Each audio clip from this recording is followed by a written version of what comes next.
आज 27 नवंबर 2025 है। आज हम भारत की विदेश नीति पर एक गहरी नज़र डाल रहे हैं, जो इस समय एक बहुत ही दिलचस्प मोड़ से गुजर रही है। दिलचस्प और मैं कहूँगा जटिल भी। हाँ, बिल्कुल। एक तरफ हम देख रहे हैं कि चीन के साथ तनाव बढ़ रहा है, दूसरी तरफ कनाडा के साथ संबंधों में एक नई शुरुआत हो रही है। और अमेरिका के साथ भी कुछ आर्थिक मतभेद उभर रहे हैं। तो ये सहयोग और प्रतिस्पर्धा का एक मिला-जुला खेल चल रहा है। सही कहा। ये सारी घटनाएं भारत के सामने जो एक कूटनीतिक संतुलन बनाने की चुनौती है, उसे साफ दिखाती हैं। तो चलिए इसी को थोड़ा और समझते हैं। शुरुआत करते हैं चीन के साथ हुए उस ताज़ा टकराव से। हाँ, शंघाई एयरपोर्ट वाली घटना। शंघाई के पुडोंग हवाई अड्डे पर अरुणाचल प्रदेश की एक भारतीय नागरिक को रोक लिया गया। और वजह क्या बताई गई? वजह ये कि उनका भारतीय पासपोर्ट अमान्य था। चीनी अधिकारियों का कहना था कि अरुणाचल प्रदेश, जिसे वो दक्षिण तिब्बत कहते हैं, वो चीन का हिस्सा है। उन्हें करीब 18 घंटे तक हिरासत में रखा गया। और इस पर भारत की प्रतिक्रिया भी बहुत सख्त थी। बिल्कुल। भारत ने तुरंत एक कड़ा औपचारिक राजनयिक विरोध, जिसे डीमार्के कहते हैं, वो जारी किया। ये डीमार्चे एक तरह की बहुत गंभीर चेतावनी हुई। हाँ, यह अपनी नाराजगी जताने का एक बहुत ही गंभीर तरीका है। इस एक घटना ने सीमा पर जो हाल में थोड़ी बहुत सहमति बनी थी, उसकी नाजुक स्थिति को सबके सामने ला दिया। तो ये तो हुई सीमा की बात, पर क्या ये लड़ाई सिर्फ जमीन तक ही सीमित है? इसका कोई आर्थिक पहलू भी है? बिल्कुल है। और यहीं पर बात और भी दिलचस्प हो जाती है। कैसे? देखिए, चीन पर निर्भरता कम करने के लिए भारत सरकार ने एक बहुत बड़ा कदम उठाया है। घरेलू दुर्लभ पृथ्वी चुंबक रेयर अर्थ मैग्नेट बनाने के लिए 7,280 करोड़ रुपए की एक प्रोत्साहन योजना को मंजूरी दी है। अच्छा, ये तो वही मैग्नेट हैं जो इलेक्ट्रिक वाहनों, पवन टर्बाइनों और यहाँ तक कि रक्षा उपकरणों में भी इस्तेमाल होते हैं ना? हाँ, बिल्कुल वही।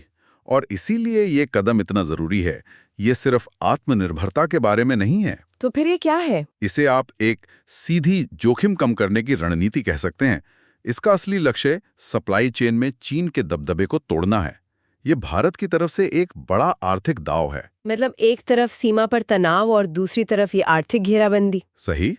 लेकिन दुनिया सिर्फ चीन के इर्द गिर्द तो नहीं घूमती। अब पश्चिम की तरफ देखें तो कनाडा के साथ जो 2 साल से रिश्ते ठंडे पड़े थे, उनमें एक नई गर्मी आई है। हाँ, ये वाकई एक बड़ी खबर है। प्रधानमंत्री नरेंद्र मोदी और कनाडाई प्रधानमंत्री मार्क कार्नी के बीच बैठक हुई।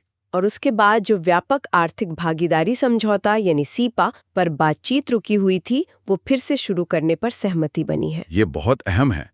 लक्ष्य है 2030 तक द्विपक्षीय व्यापार को दुगना करके 50 अरब डॉलर तक पहुंचाना। लेकिन एक तरफ कनाडा से दोस्ती बढ़ रही है, तो दूसरी तरफ अमेरिका के साथ कुछ आर्थिक खटपट भी तो चल रही है। हाँ, ये भी एक पहलू है। अमेरिका ने भारत के कुछ सामानों पर 50% तक के नए टैरिफ लगा दिए हैं। और इसका मकसद क्या है? उनका मकसद है भारत पर दबाव बनाना, ताकि वो रूस से तेल का आयात कम करे। पर भारत अपनी ऊर्जा हितों का हवाला देते हुए इस दबाव का सामना कर रहा है। तो दोस्तों के बीच भी अपने अपने हितों को लेकर टकराव है। बिल्कुल। और अब आते हैं उस बात पर जो शायद सबसे ज्यादा चौंकाने वाली है। एक तरफ चीन के साथ इतनी तनातनी चल रही है और दूसरी तरफ भारत उसी चीन और ब्राजील के साथ मिलकर एक ग्रीन शिपिंग कॉरिडोर स्थापित करने की पहल में हाथ मिला रहा है। यही तो 2025 की भूराजनीति की जटिलता है।